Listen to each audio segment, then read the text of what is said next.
Good morning.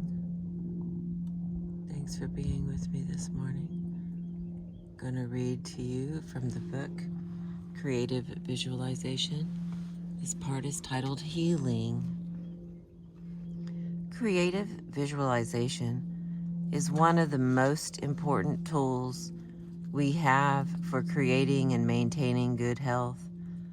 One of the basic principles of holistic health is that we cannot separate our physical health from our emotional, mental, and spiritual states of being. All levels are interconnected, and a state of dis-ease in the body is always a reflection of conflict, tension, anxiety, or disharmony on other levels of being as well.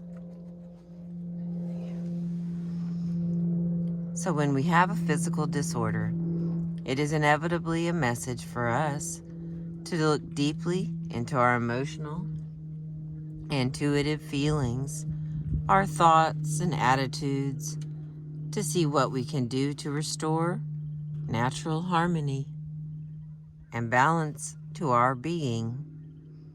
We must tune in and listen to the inner process. There is constant communication between mind and body. The body perceives the physical universe and sends messages to the mind about it.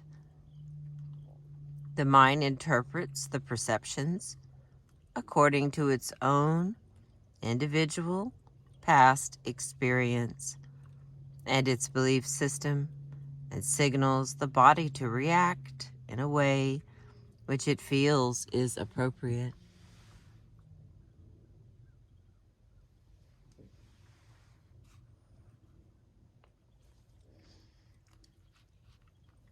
Beautiful sky. Don't even know what those clouds are doing.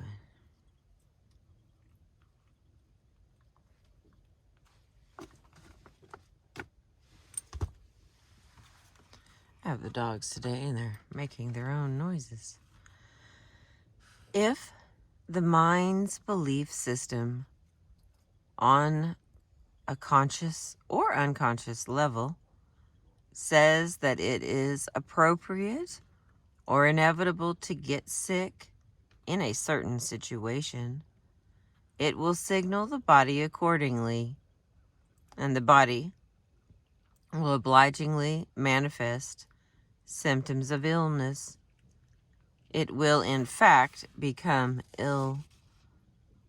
So the whole process is closely tied in with our deepest concepts and ideas about ourselves, life, and the nature of disease and health.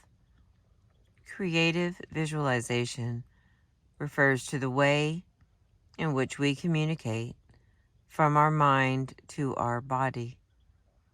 It is the process of forming images and thoughts in our mind, consciously or unconsciously, and then transmitting them to the body as signals or commands. Conscious creative visualization is the process of creating positive thoughts, excuse me, and images to communicate with our bodies in place of negative, constrictive, literally sickening ones.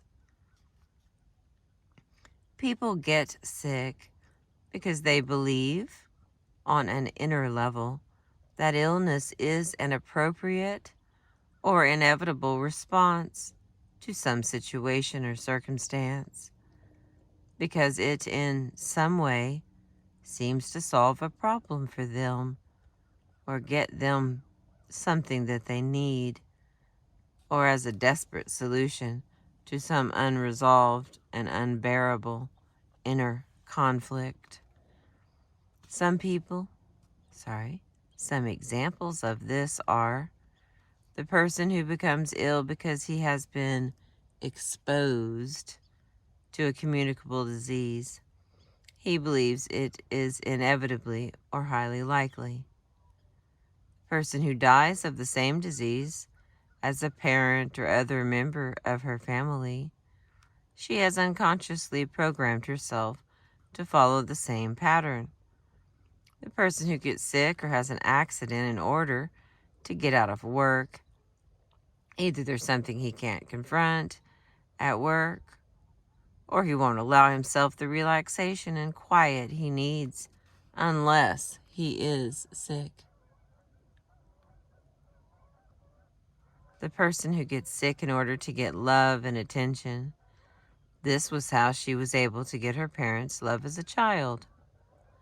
The person who represses her hang on.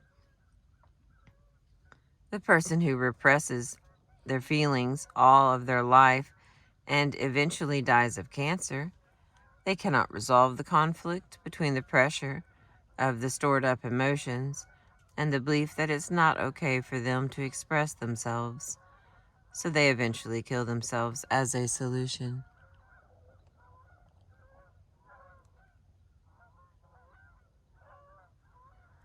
I do not mean to imply by any of these examples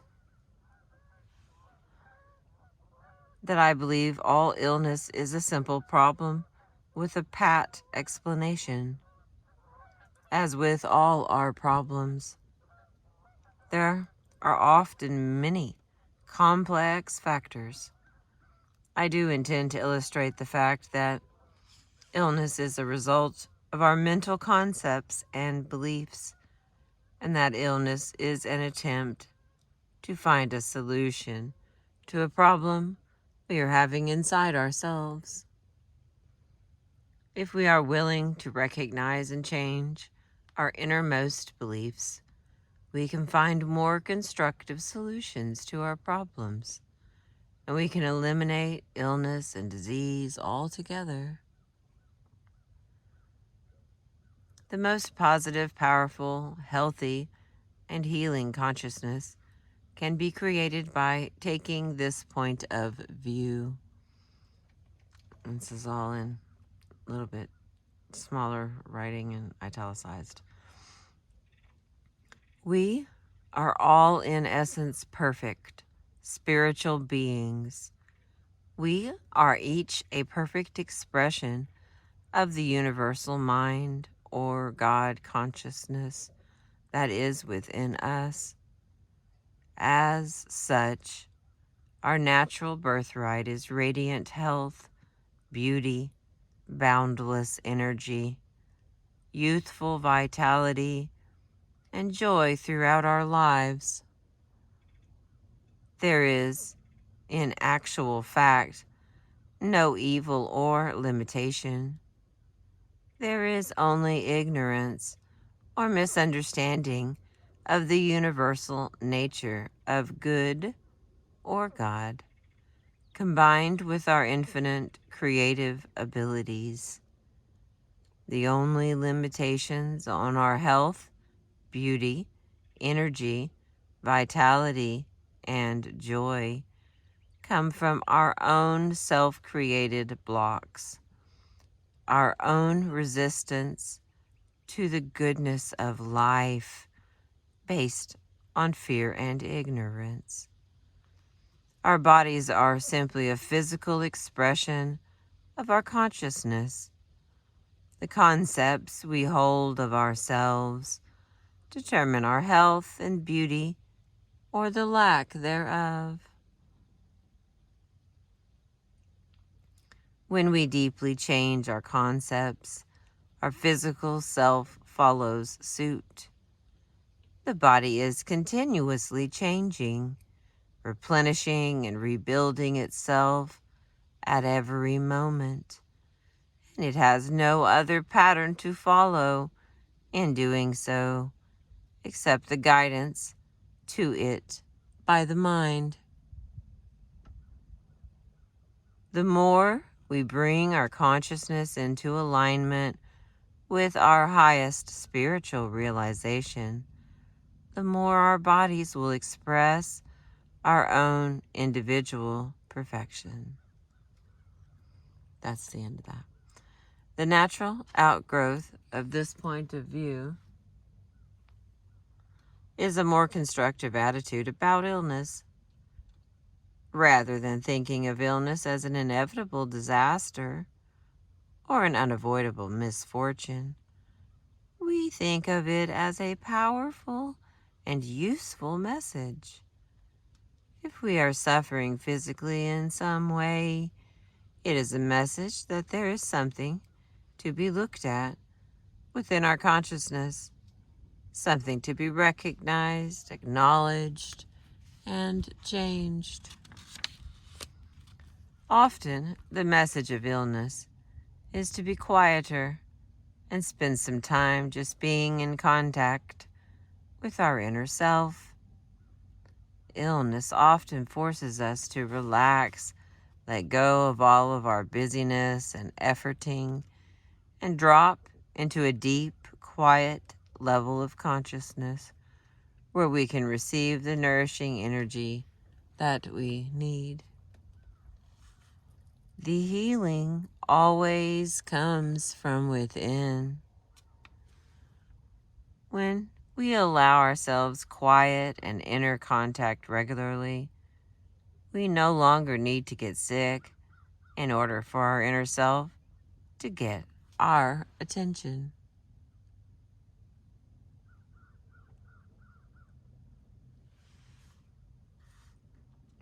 Illness and accidents are messages that our concepts need changing, or some inner problem needs to be resolved. Get as quiet as you can. Listen for your inner voice and ask what the message is, or what it is that you need to understand in this particular situation. You may be able to accomplish this alone, or in some cases, you may need a therapist, a counselor, friend, or a healer to assist and support you. Creative visualization is the perfect tool for healing because it goes straight to the source of the problem, your own mental concepts and images. Begin to picture yourself and affirm to yourself that you are in perfect, radiant health. See your problem as completely healed and cured. There are many different approaches that can be taken on many different levels. You need to find the particular type of affirmations and images that work best for you. I have given some suggestions in section 3 of this book, and you can find others in the recommended reading. I particularly recommend the books and tapes of Joel Goldsmith and The Nature of Personal Reality by Jane Roberts. Also, the books of Catherine Ponder and Mark Raymond tapes, and the Silva Mind Control course. Of course, preventative medicine is always the best. If you have no health problems, so much the better. Simply affirm and visualize that you will always remain healthy and vital. That way you will never have to worry about healing yourself. If you already have health problems, it will be comforting to know that many miraculous cures are being accomplished every day, even for very serious illnesses such as cancer, arthritis, heart disease, through the simple use of various forms of creative visualization. In many cases, creative visualization is a completely effective therapy in itself. In other cases, because of the person's own belief system, it is difficult to let go of the concepts that we need something outside ourselves to be healed. it is necessary to use other forms of treatment as well. As long as you have an inner confidence in some form of therapy, then by all means use it. It will work if you desire and believe that it will. But whatever type of treatment is used, from conventional medicine or surgery to more holistic therapies such as acupuncture, yoga, massage, diet, and so on, creative visualization is always a helpful supplement, one that you can use in conjunction with anything else. Conscious use of creative visualization will speed and smooth the normal healing process amazingly. Healing others. The same principles that work in healing ourselves also work to heal others. The healing consciousness I outlined earlier is just as powerful in healing others as in healing oneself, sometimes even more so. This is so because of the oneness nature of the universal mind.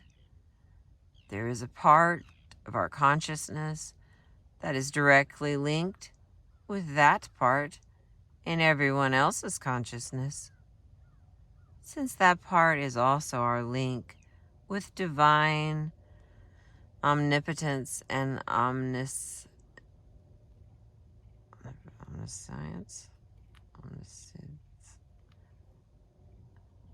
we all have incredible healing powers, which we can tap into at will.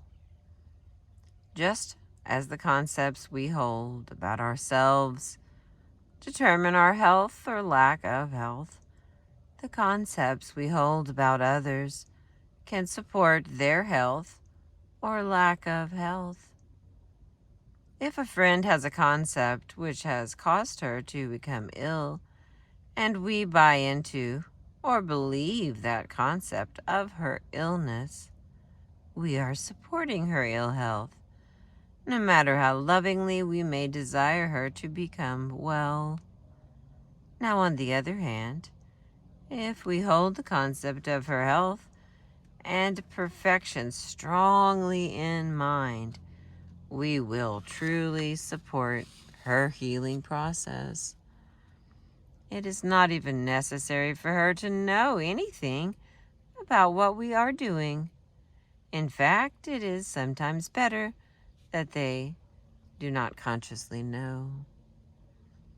It is an amazing thing, but simply changing your own concepts about another person and consciously holding and projecting an image of health and well-being can instantly cure someone in many cases and speed and smooth their healing in many other cases.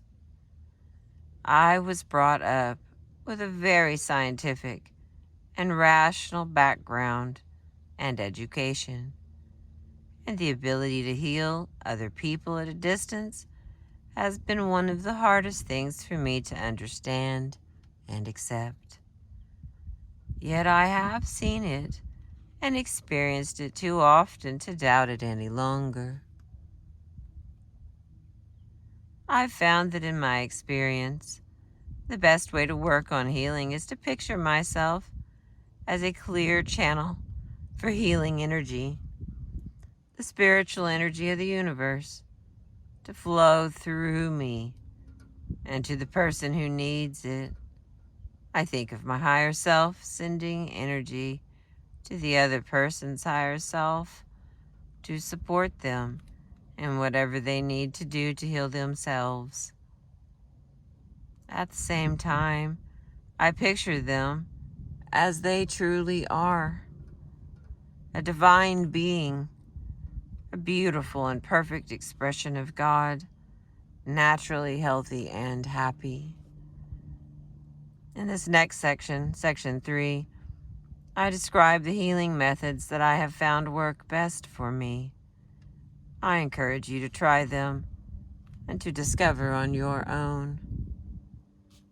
Next, part 3 is called Meditations and Affirmations. This is the end of part 2. We're on chapter 62 from the book Creative Visualization by Shakti Gawan. Thank you for listening. I appreciate you.